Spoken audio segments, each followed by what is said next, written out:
नमस्कार भाई और बहनों। आज हम देखेंगे कि भगवान की प्राप्ति कैसे की जाती है।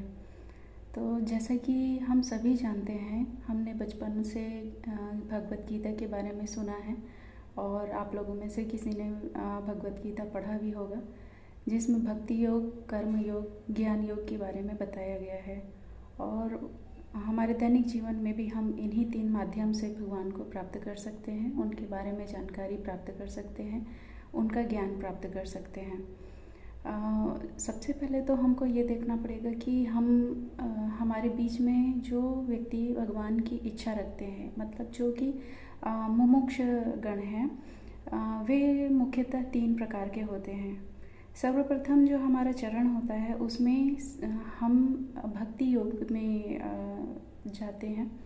और इसमें 3 प्रकार के लोग होते हैं। वास्तविक रूप से तो हम किसी को भी यह जानकारी नहीं होती है कि भक्ति योग में हम किस प्रकार से भक्ति करें कि हमको भगवान की प्राप्ति होए।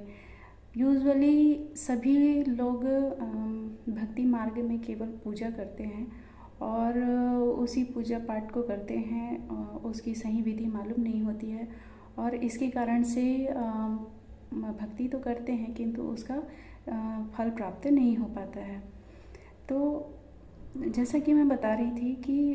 भक्त 3 प्रकार के होते हैं। एक भक्त होता है जिसे भक्ति के बारे में कुछ भी जानकारी नहीं होती है, वो अपने आसपास से जो भी देखता है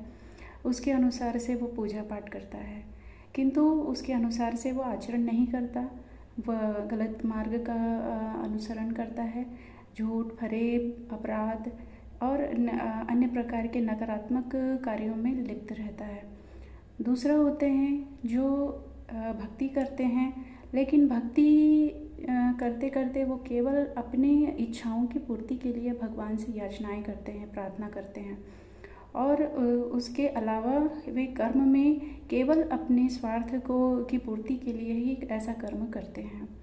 जबकि तीसरा व्यक्ति जो होता है वो पूजा पाठ करता है, भक्ति करता है और भक्ति के साथ साथ में अच्छे आचरण भी करता है, अच्छे कार्य भी करता है, दूसरों की सेवा करता है, दूसरों की मदद करता है और नैतिकतापूर्ण जीवन जीता है और इस प्रकार से एक सात्विक जीवन जी पाता है। इन तीनों में जो सात्विक जीवन जीता है, जो अच्छे काम करता है, पूजा पाठ के सही अर्थ को समझता है, वही आगे बढ़ पाता है और ज्ञान योग और कर्म योग में वह जा पाता है।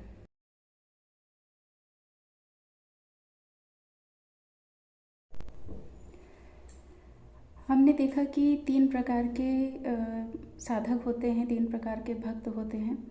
और इनमें जो भक्त नैतिकपूर्ण जीवन जीकर और पूजा पाठ करके ईश्वर की भक्ति करता है, वही आगे कर्म योग और सांख्य योग में प्रवेश कर पाता है। इस प्रकार के जो व्यक्ति होते हैं वो सात्विक प्रवृत्ति के होते हैं और जैसा कि गीता में श्री कृष्ण जी ने कहा कि भक्ति में संपूर्ण समर्पण आवश्यक होता है। तो जब कोई व्यक्ति पूर्ण रूप से, पूर्ण श्रद्धा भक्ति से प्रभु को अपने आप को समर्पित करता है और वो सारे नैतिक जिम्मेदारियों को निभाता है और जैसे कि बुद्ध जी ने कहा था कि